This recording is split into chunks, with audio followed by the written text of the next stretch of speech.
এই 4 আসনটা অবহেলিত জনপদ, কিন্তু খনিজ সম্পদ সহ সম্পদে ভরপুর এই 4 আসন। আপনি জনতা বলেন, গোয়াইনঘাট বলেন, কোম্পানিগঞ্জ বলেন, সরকারের হাজার হাজার কোটি রাজস্ব এখান থেকে আদায় হয়। পাথর ব্যবসা প্রতি বৎসরে হাজার হাজার কোটি টাকার পাথর ব্যবসা।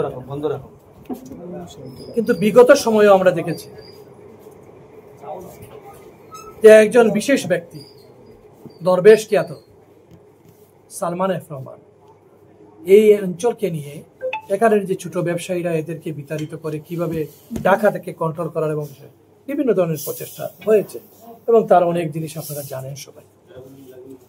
কিন্তু সেই অনুযায়ী এই অঞ্চলের জনগণের জন্য একজন মন্ত্রী এখানে ছিলেন, কিছু যে করতে হবে তা কিন্তু তিনি অনুভব করেন। আর আপনি বলেছেন আপনি যদি এখানে, আমরা রাজনীতি যারা করি আমরা সকল সময় সকল দায়িত্ব নেওয়ার জন্য প্রস্তুত থাকি।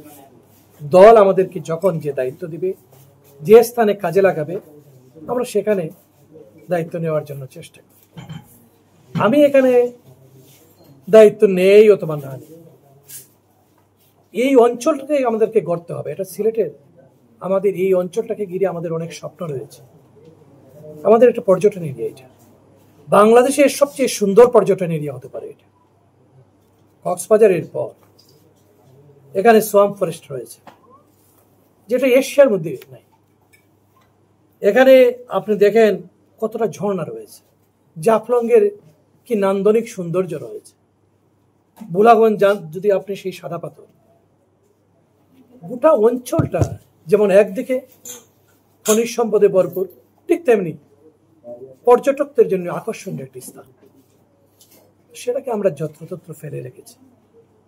যেই এরিয়াটা বাংলাদেশের রাজস্ব খাতে অন্ততপক্ষে বৎসরে হাজার হাজার কোটি টাকা দিতে পারি, সেই অঞ্চলটাকে যদি আমরা অবহেলিত রাখি তাহলে তো লাভ নেই দেশে।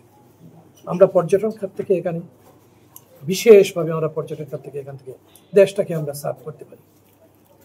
সাথে সাথে এই এলাকার জনগণকে আমরা চিন্তা করতে হবে। আমি শুধুমাত্র উন্নয়ন করলাম, দেশের উন্নয়ন হলো, আর এলাকার জনগণের শুধুমাত্র অবমানন হলো, এটা তো কাম্য হতে পারে। দেশের উন্নয়নের সাথে সাথে এই এলাকার জনগণ যাতে তার ভাগ্যের যাতে উন্নয়ন হয়, সেই অনুযায়ী কাজ করতে হবে। এই গোটা অঞ্চলে শুধুমাত্র এখান নাই, এই যে আপনি কানাইঘাটের লুবা থেকে শুরু করে প্রতিটি অঞ্চল যদি ধরে না, গোটা অঞ্চলের মানুষের উন্নতি করতে হবে। আর তখন কিভাবে করবো আমরা যদি এই জিনিসটাকে একটা পর্যটন হাব হিসেবে ঘোষণা করি আমরা, এবং আমরা কাজ করি, বিভিন্ন বিদেশি কোম্পানিগুলো রয়েছে এখানে আকৃষ্ট হবে, তাদেরকে আমরা দিব, আমরা আমাদেরকে দেশীয় যারা আছে তাদেরকে সাথে নিয়ে আমরা একটা চমৎকার একটা, এবং এলাকার জনগণকে সম্পৃক্ত করি, সবগুলা করতে হবে। এলাকার জনগণকে সম্পৃক্ত না করে আমি উড়ে এসে জুড়ে বসে যে কোনো ব্যক্তি ঢাকা থেকে আসে এইটুকু করে ওইটুকু করে, এলাকার জনগণকে সম্পৃক্ত, এলাকার মানুষের সুখ দুঃখটা দেখতে হবে। এটা হচ্ছে সবচেয়ে বড় বিষয়।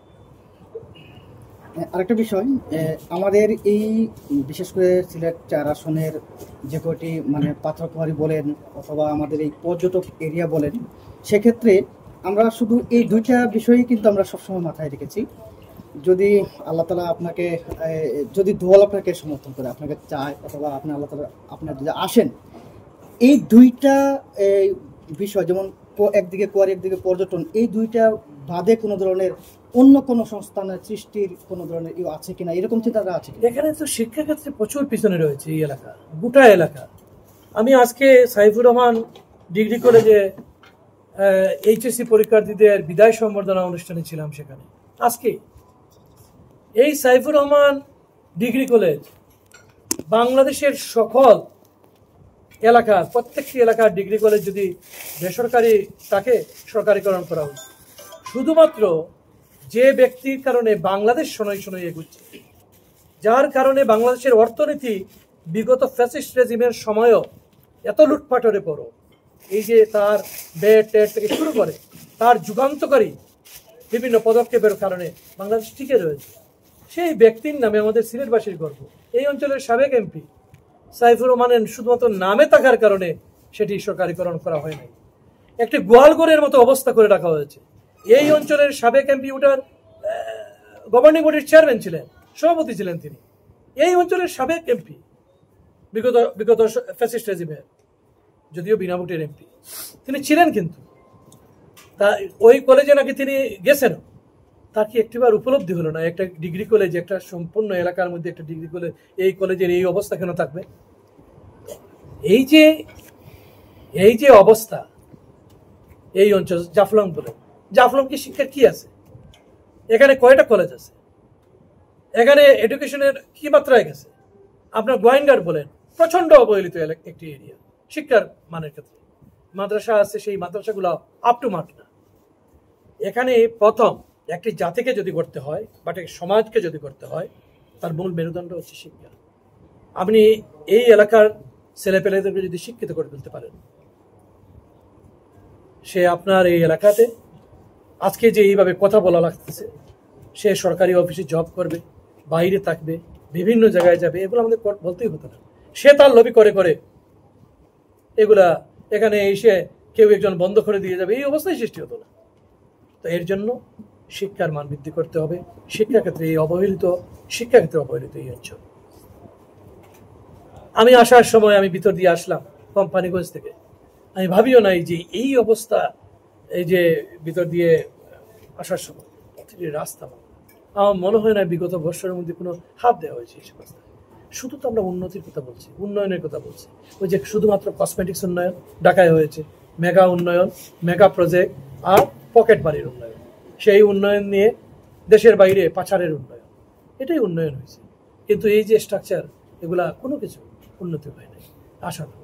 তো এইগুলোতে প্রচুর কাজ করার এখানে আছে। যেই এখানে জনপ্রতিনিধি হবে, আপনারা যাকেই নির্বাচিত করবেন, আপনাদের ভোটে যারাই এখানে জনপ্রতিনিধি হবে, আপনারা যাকে চাইবেন সেই এখানে নির্বাচন করবে। আপনাদের ভোটে যেই জনপ্রতিনিধি হবে তার প্রচুর কাজ করার আছে, তাকে সেই কাজ বুঝতে হবে। আমি জনপ্রতিনিধি হওয়ার মানে না যে শুধুমাত্র যে আমি একটি জিপ নিয়ে ঘুরে বেড়াবো আর তাকলাম, সবাই গিয়ে সেলুট করলো।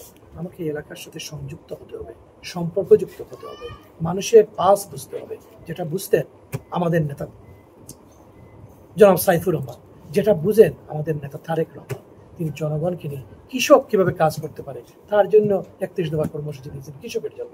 শ্রমিক কিভাবে কাজ করতে পারে তার জন্য শ্রমিকের কথা রয়েছে, সে এটা বুঝেন বলে অনুধাবন করতে। সাইফুর রহমানের বাজেট দিয়েছেন, 12টা বাজেট দিয়েছেন। আপনাদের এই এলাকার সাবেক এমপি, সাবেক মন্ত্রী সাইফুর রহমান বাজেট দিয়েছেন। গ্রামের ধান ক্ষেতের, যেটাকে আমরা আইল বলি, সেইখানে বসে কৃষক যে চিন্তা করে, সেই চিন্তাকে ধারণ করে তিনি কেতাবি, আমিও একজন ইকোনমিক্সের স্টুডেন্ট, তো ইকোনমিক্সের গতানুগতিক দ্বারায় তিনি বাজেট প্রণয়ন করেন। তিনি সেই কৃষকের কথা চিন্তা করে, গ্রামের সেই ধান খেতে বসে যে কৃষক কি চিন্তা করতেছে সেই চিন্তা করে তিনি বাজেট প্রণয়ন করেছেন। তিনি এই কোয়ারিতে শ্রমিকের কিভাবে কর্মসংস্থান হতে পারে সেইগুলো অনুধাবন করতে পারতেন। সেটাই হচ্ছে একজন অর্থনীতিবিদের মূল বিষয়। বাজেট তিনি সেইভাবে প্রণয়ন করছেন। আমাদের প্রয়োজন আমাদের এই ধরনের মানুষজন আগামীতে গড়ে তোলা, এমনিতেই এলাকা উন্নয়ন হবে ইনশাআল্লাহ। ধন্যবাদ।